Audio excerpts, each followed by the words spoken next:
Good morning! Eto na yung nire-request nyo sa akin. Let's talk about my PCOS and acne journey. Sa mga hindi nakakaalam, yun po yung cyst na parang ubas sa ovaries ng mga babae. Kasi sa totoo lang, itong syndrome na to, sobrang pahirap to sa aming mga babae.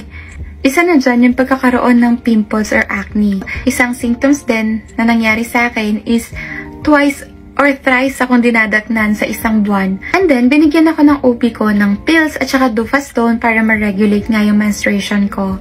But then, 1 month pa lang sa pagtitake ko ng pills, hindi ko na kaya yung mga side effects niya sa akin. Ako sa Google, sa Reddit, and dun ko nga nakita yung Retin A, retinoid cream. Yun yung ina-apply ko sa skin ko noon every night at nakatulong naman siya na wala yung close comedones ko. However, tinutubuan pa rin naman ako ng mga ganun paminsan-minsan and also pimples. By the way, eto yung picture ko kung ayaw yung maniwala. Ayan. I think this was taken November 2022, last year lang. Eto siya. Sobrang dami niyan. Actually, hindi pa ito yung pinakamalalang nangyari sa akin. Ano ba yung nagpagaling sa akin, sa mga close comedones ko, sa mga pimples? Nakatulong talaga yung isotretinoin sa akin. Pangalawa, proper skincare. Pangatlo, kailangan ng detoxification. Pang-apat, kailangan i-wash out yung diet. Panglima, gusto kong sabihin na dapat may enough sleep. Kaya lang wala ako nun. So, ayun, yung 4 lang talaga. So, dahil tinapos ko na nga yung isotretinoin ko, kailangan ko maghanap ng kapalit as maintenance. Since detoxification or antioxidants nga yung pinag-uusapan, ang number 1 dyan, which is the master of antioxidants, is glutathione. Hindi lang siya pampaputi. Pag narinig natin yung word na glutathione, una pumapasok sa isip natin, pampaputi. Pero hindi lang yun. Hindi talaga yun yung main na purpose ng glutathione. It's an antioxidant. Side effect lang niya, yung papuputiin yung skin natin. Since I stopped taking isotretinoin, nagsimula na rin akong mag-take ng glutathione. And, wait, andito pala siya. I'm gonna show you. This is the glutathione that I'm taking. Ito siya, nakikita nyo rin siya sa mga vlogs ko. Lagi ko siyang iniinom. Hindi lang ako, kundi pati si Kevin. This is from Narcothione. And sinasamahan ko siya ng vitamin C from the same brand din. Wala naman talaga akong specific na brand of choice or nasa isip ko na brand na bibiling glutathione. Pero since nga nabigay sa akin to, ito yung tinake ko. Sabi ko, try ko nga kung mahihiyang sa akin.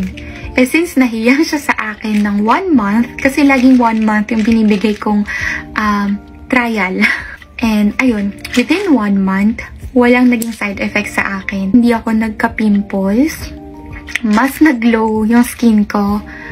Yung, ano bang term doon? Luminous? Wow, luminous. Pero totoo, naging mas luminous. Nag-fade yung mga pimple marks ko. Nabilis siyang nawala.